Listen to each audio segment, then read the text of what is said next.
Hello दोस्तों, स्वागत है अपने यूट्यूब चैनल ऑफिशियल भोले राजपूत में।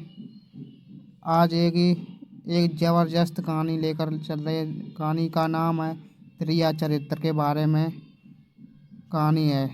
चलो इस कहानी को शुरुआत करते हैं।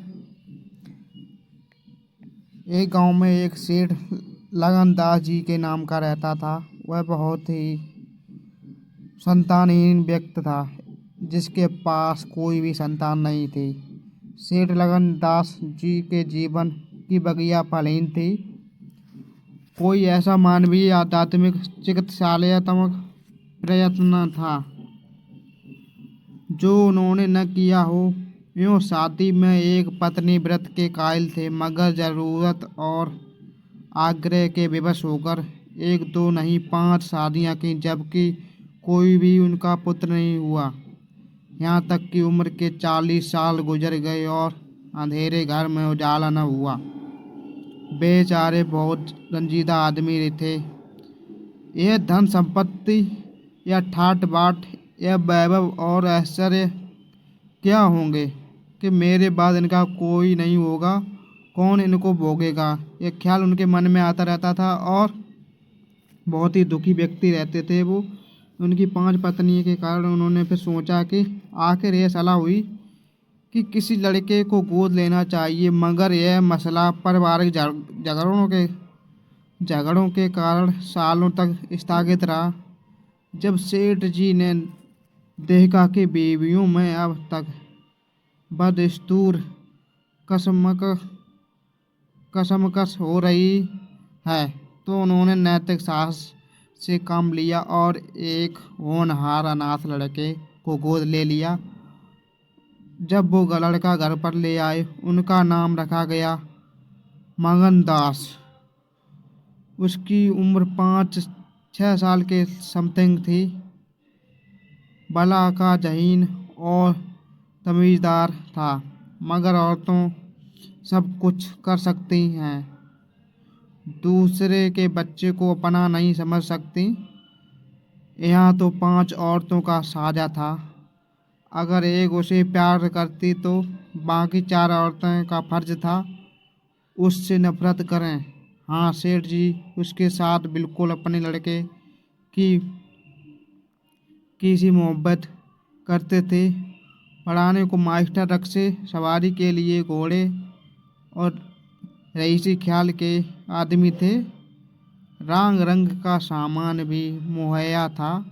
गाना सीखने का लड़के ने शौक किया तो उसका भी इंतजाम हो गया। गरज अब मगन दास जवानी पर पहुंचा तो रईसाना दिलचस्पियों में उसे कमाल हासिल था। उसका गाना सुन उस्ताद लोग कानों पर हाथ रखते। सहस बार ऐसा दौड़ते हुए घोड़े पर सवार हो जाता। ढील ढोल शक्ल सूरत में उसका साहस बहुत ही बड़ा था। अलबेला जवान दिल्ली में कम होगा। शादी का मसला पेश हुआ। नागपुर के करोड़पति सेठ मक्खन लाल बहुत लहराए हुए थे। उनकी लड़की से शादी हो गई। धूमधाम का जिक्र किया जाए तो किस्सा ब्याह की रात से भी लंबा हो जाए। मक्खन लाल जी का उसी शादी में दिवाला निकल गया। इसी वक्त मगन दास ने को सोचा, और ऐश्वर्या के साथ योग्य आदमी को कौन कौन होगा। उनकी जिंदगी की बहार, उमंगों पर भी और मुरादों के फूल अपनी सब नबी ताजगी के खिलकर हुस्न और ताजगी का समा दिखा रहे थे। मगर तकदीर की देवी कुछ और ही सम्मान कर रही थी। वह सैर सपाटे के इरादे के जापान गया हुआ था कि दिल्ली से खबर आई कि ईश्वर ने तुम्हें बाई दिया है। मुझे इतनी खुशी है कि ज़्यादा अरसे का जिंदा न रह सकूं। तुम बहुत जल्द लौट आओ। मगनदास के हाथ से तार का कागज छूट गया और सर में ऐसा चक्कर आया कि जैसे कि ऊंचाई से गिर पड़ा है। मगनदास ने सोचा कि मगनदास एक बार दिल्ली जाने का मन बना लिया। मगर दास का किताबी ज्ञान बहुत कम था, यानी उसका किताब में ज्ञान नहीं, मन नहीं लगता था। मगर स्वभाव की संजनता से वो खाली हाथ न था। हाथों की उदारता ने, जो समृद्धि का वरदान है, हृदय को भी उदार बना दिया था। उससे घटनाओं की इस काया पलट दुख को जरूर हुआ। आखिर इंसान ही था। मगर उसने धीरज से काम लिया और एक आशा भय की मिली जुली हालत देश को खाना हुआ। रात का वक्त था। जब अपने दरवाजे पर पहुंचा तो नाच गाने की महफिल सजा देखी। उसके कदम आगे न बढ़े।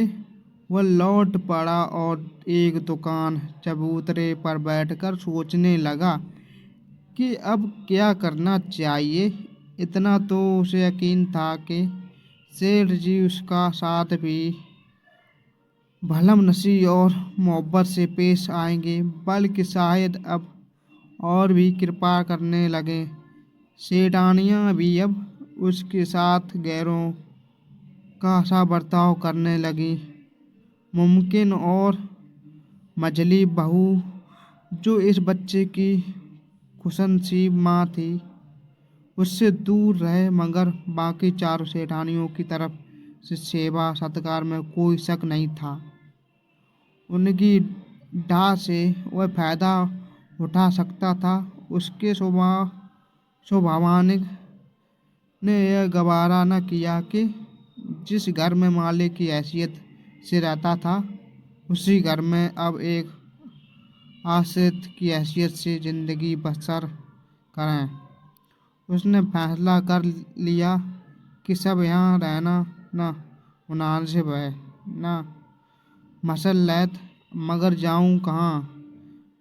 न कोई ऐसा फन सीखा, न कोई ऐसा इल्म हासिल किया जिससे रोजी कमाने की सूरत पैदा होती। रईसाना दिलचस्पियाँ उसी वक्त तक कद्र की निगाह से देखी जाती हैं जब तक कि वे रईसों के आभूषण रहे।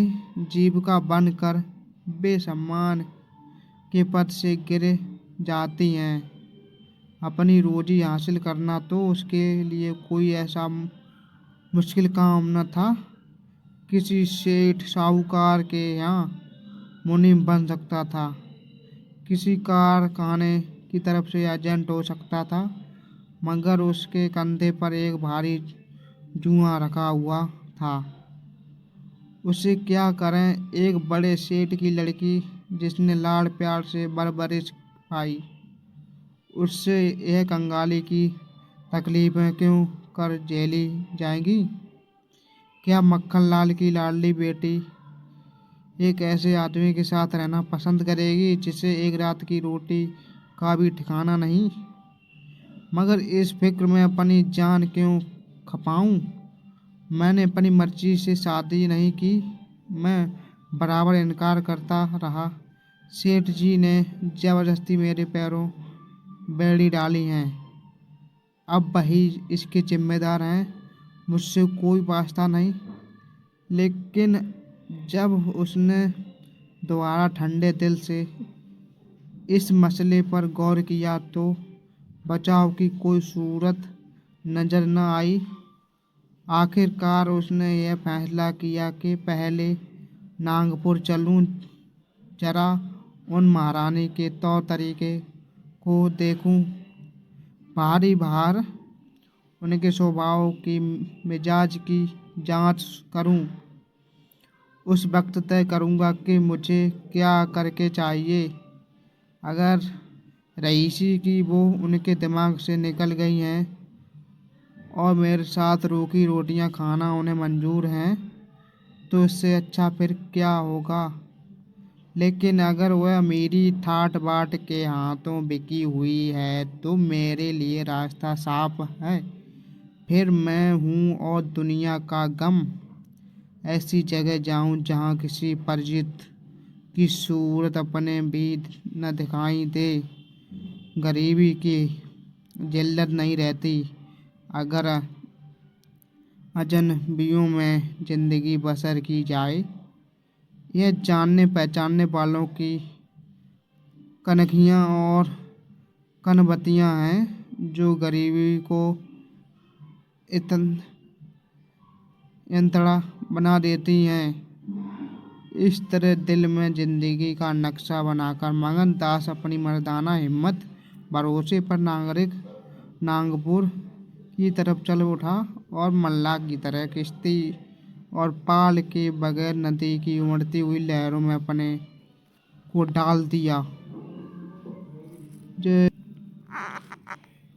शाम के वक्त सेठ मक्खन लाल के सुंदर बगीचे में सूरज की पीली किरणें मुरझाए हुए फूलों से गले मिलकर विदा हो रही थीं। बाग के बीच में एक पक्का कुआं था और एक मौलश्री का पेड़। कुएं के मुंह पर अंधेरे की नीली सी नकाब थी। पेड़ के सिर पर रोशनी की सुनहरी चादर। इसी समय का एक नौजवान थका मंदा कुएं पर आया और लोटे से पानी भरकर पीने के बाद जगत पर बैठ गया। मालिक ने पूछा, कहाँ जाओगे? मगनदास ने जवाब दिया कि जाना तो था बहुत दूर मगर यहीं रात हो गई। यहाँ कहीं ठहरने का ठिकाना मिल जाएगा? मालिन, चले जाओ, सेठ जी की धर्मशाला में बड़े आराम की जगह है। मगनदास, धर्मशाला में तो मुझे ठहरने का कभी सहयोग नहीं हुआ। कोई हर्ज न हो तो यहीं पड़ा रहूं। यहाँ कोई रात को रहता है? मालिन, भाई मैं यहाँ ठहरने को न कहूँगी। यह बाई जी की बैठक है। झरोकों में बैठकर शेर किया करती हैं। कहीं देखभाल ले तो मेरे सिर में एक बात भी न रहे। मगनदास, बाई जी कौन? मालिन, यही सेठ की बेटी इंदिराबाई। मगनदास, यह गजरे उन्हीं के लिए बना रही हो क्या? मालिन, हाँ। और सेठ जी ये यहाँ हैं। कौन? फूलों को गहने बहुत पसंद करती हैं। मगनदास, शौकीन औरत मालूम होती है। मालिन, भाई यही तो बड़े आदमियों की बातें हैं। वे शौक न करें तो हमारा तुम्हारा निभा कैसे हो? और धन है किस लिए? अकेली जान पर 10 लौंडियाँ हैं।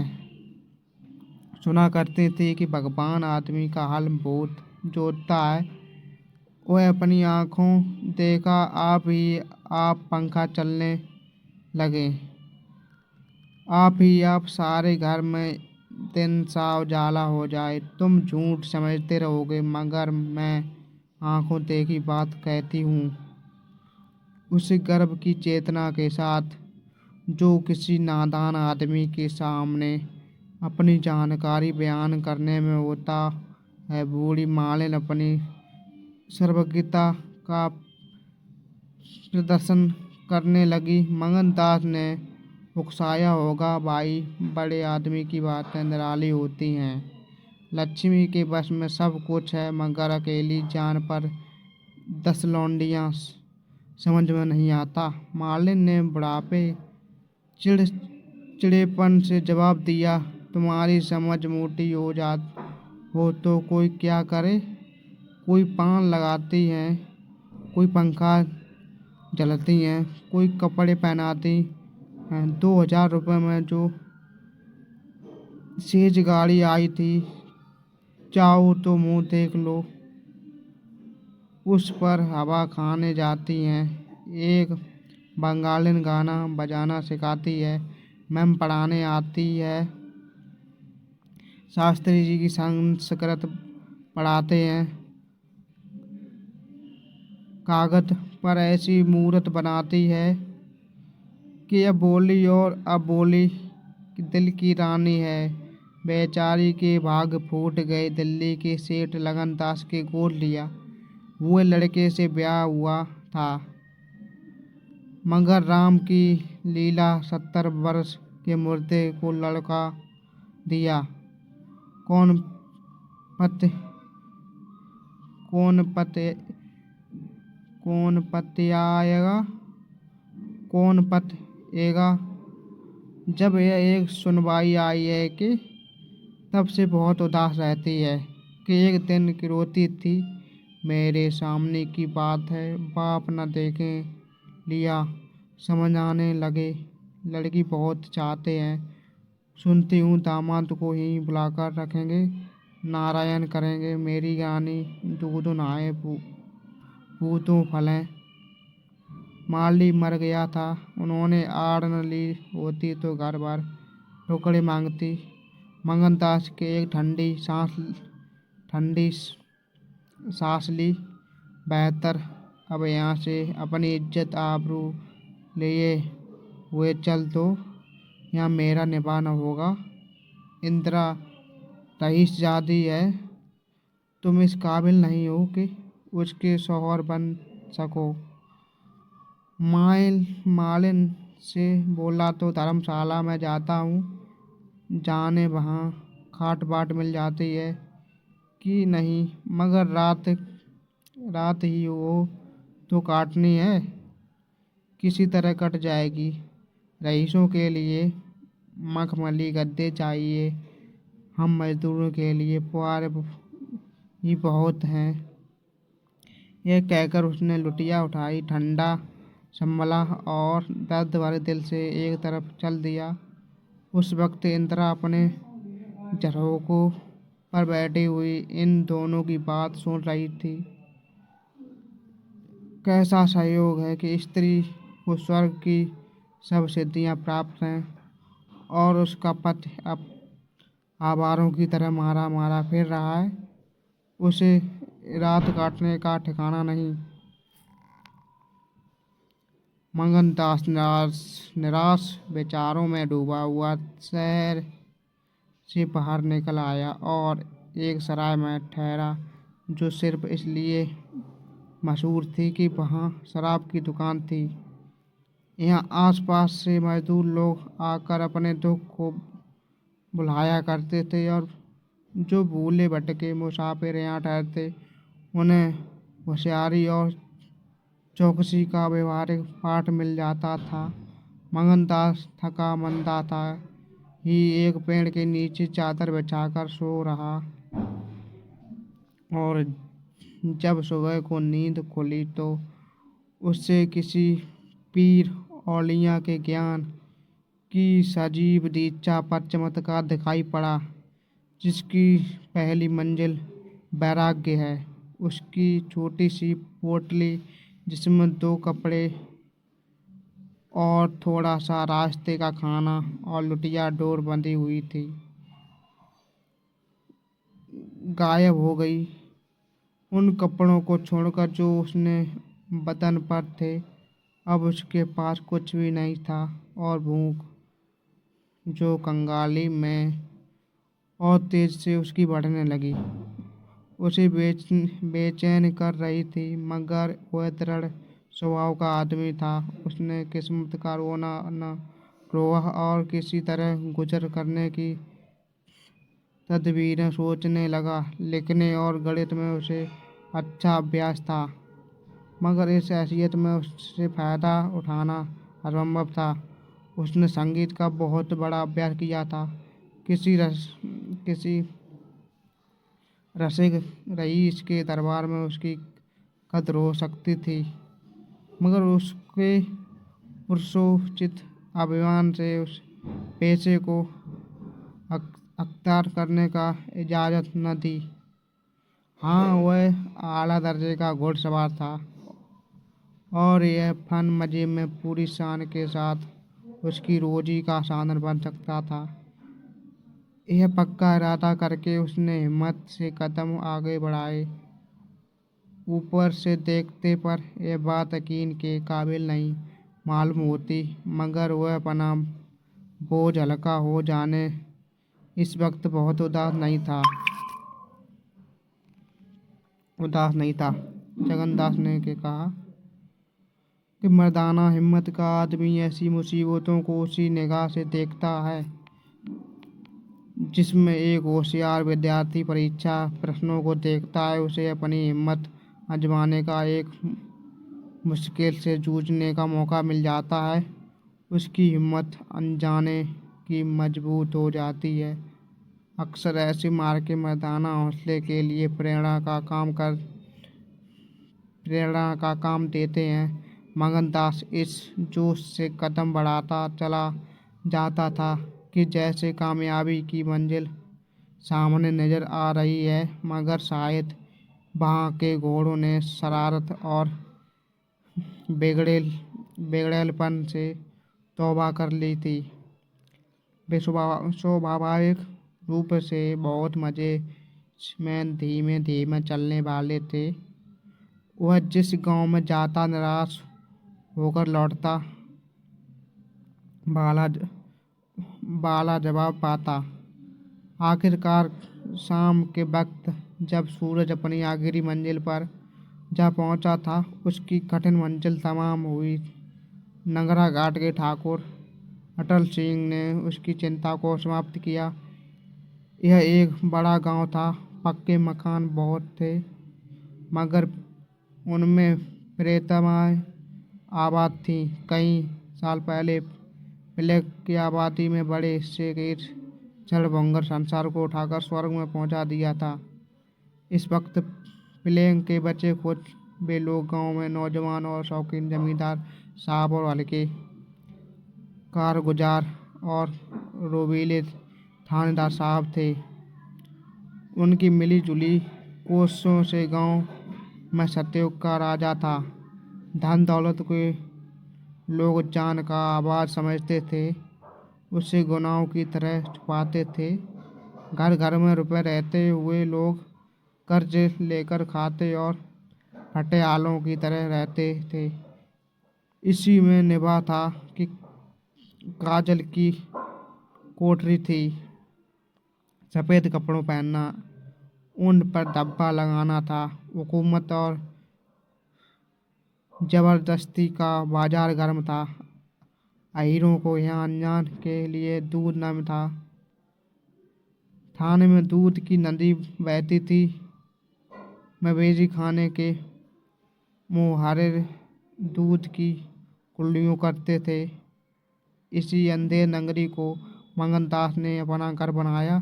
ठाकुर साहब ने असाधारण उदारता से काम लेकर उसे रहने के लिए एक मकान भी दे दिया, जो केवल बहुत व्यापक अर्थ में मकान कहा जा सकता है। इसी झोपड़ी में वह एक हफ्ते की जिंदगी के एक दिन काट रहा था।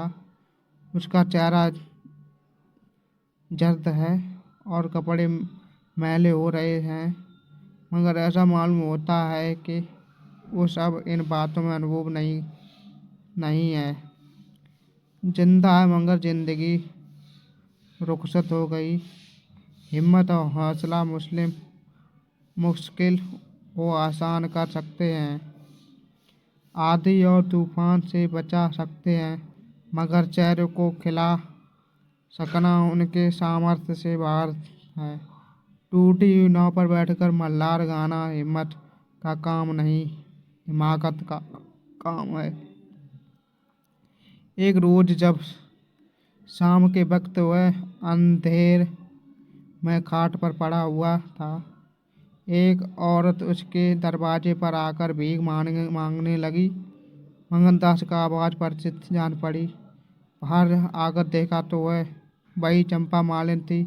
कपड़े तार तार, मुसीबतें की रोती हुई तस्वीर। बोला, मालिन, तुम्हारी ये क्या हालत है? मुझे पहचानती हो? मालिन ने चौंक कर देखा और पहचान गई कि रोकर बोली, बेटा अब बताओ, मेरा कहाँ ठिकाना लगे। तुमने मेरा बनाया घर उजाड़ दिया। न उस दिन तुमसे बात करती, न मुझ पर विपत पड़ती। बाई ने तुम्हें बैठ देख लिया, बातें भी सुनी। सुबह होते ही मुझे बुलाया और बरस पड़ी, नाक कटवा लूँगी मुँह में, कालिख लगवा दूँगी चुड़ैल कुर्ती। तू मेरी बात किसी गैर आदमी से क्या चलाएगी? तू दूसरों से मेरी चर्चा करे, वह क्या तेरा दामाद था जो तू उससे मेरा दुखड़ा रोती थी? जो कुछ मुँह में आया बकती रही, मुझसे भी न सह गया। रानी रूठेगी, अपना सुहाग लेगी। बोली भाई जी की मुझसे कसूर हुआ, दीजिए, अब जाती हूँ। चीखते नाक काटती है तो मेरा निभा यहाँ न होगा। ईश्वर ने मुँह दिया है तो आहार भी देगा। 4 घर से मांगूंगी तो पेट को हो जाएगा। उस छोकरी में मुझे खड़े खड़े निकलवा दिया। बताओ, मैंने तुमसे उसकी कौन सी शिकायत की थी? उसकी क्या चर्चा की थी? मैं तो उसका बयां बखान कर रही थी, मगर बड़े आदमियों का गुस्सा भी बड़ा होता है। अब बताओ, मैं किसकी होकर रहूं? 8 दिन की तरह टुकड़े मांगते हो गए। एक भतीजी उन्हीं के यहाँ लौंडियों में नौकर थी। उसी दिन उसे भी निकाल दिया। तुम्हारी बदौलत जो कभी न किया था वह करना पड़ा। तुम कहाँ का दोष लगाऊं? किस्मत में जो कुछ लिखा था देखना पड़ा। मगन दास सन्नाटे में आ गया। वह मिजाज का यह हाल है, यह घमंड, यह शान मालिन का इत्मीनान दिलाया उसने पास। अगर दौलत होती तो उसे माला माल कर देता। सेठ मक्खनलाल की बेटी को मालूम हो जाता कि रोजी की कुंजी उसी के हाथ में है, नहीं है। बोला, तुम फिक्र न करो, मेरे घर में आराम से रह रहो। अकेले मेरा जी भी नहीं लगता। सच कहूँ तो मुझे तुम्हारी तरह एक औरत की तलाश थी। अच्छा हुआ तुम आ गई। मालिन ने आंचल फैलाकर असीम आशीर्वाद दिया। बेटा, तुम जुग जियो, बड़ी उम्र हो। यहाँ कोई घर मिले तो मुझे दिलवा दो। मैं यहाँ रहूँगी तो मेरी भतीजी कहाँ जाएगी? वह बेचारी शहर में किसके आश्रय रहेगी? मंगललाल के खून में जोश आया। उसके स्वाभिमान को चोट लगी। उन पर आफत मेरी लाई हुई है। उनकी इस आवारागर्दी का जिम्मेदार मैं हूँ। बोला, कोई हर्ज न हो तो उसे भी यहीं ले लें, यहीं ले जाओ। मैं दिन को यहाँ बहुत काम करता हूँ, रात को बाहर चारपाई डालकर पड़ा है। मेरी वजह से तुम लोगों को कोई तकलीफ न होगी। यहाँ दूसरा मकान मिलना मुश्किल है। यहीं झोपड़ा बड़ी मुश्किलों के मिला है। यह अंधेर नगरी है। जब तुम्हारा सुविधा कहीं लग जाए तो चली जाना। मगन दास को क्या मालूम था कि आज नागपुर इस गांव उसकी के जबान 20 पर बैठे मील की हुए दूरी पर उससे था। एक बात कहलवा रहे हैं कि क्या यह चंपा ठीक है? उसी क्या दिन चली गई इसके और पहले तीसरे दिन रंभा मासूक के के दिल में साथ पैदा लौट आई। होता है? यह उसकी भतीजी का नाम था। उसके आने से झोपड़े में जान सी पड़ गई। मगन दास की दिमाग में मालिन की लड़की की जो तस्वीर थी उसका रंभा से कोई मेल न था। वह सौंदर्य नाम की चीज का अनुभवी जौहरी था, मगर ऐसी सूरत जिस पर जवानी की ऐसी मस्ती और दिल का चैन छीन लेने वाला एक आकर्षण होना चाहिए, उसने पहले कभी नहीं देखा था। उसकी जवान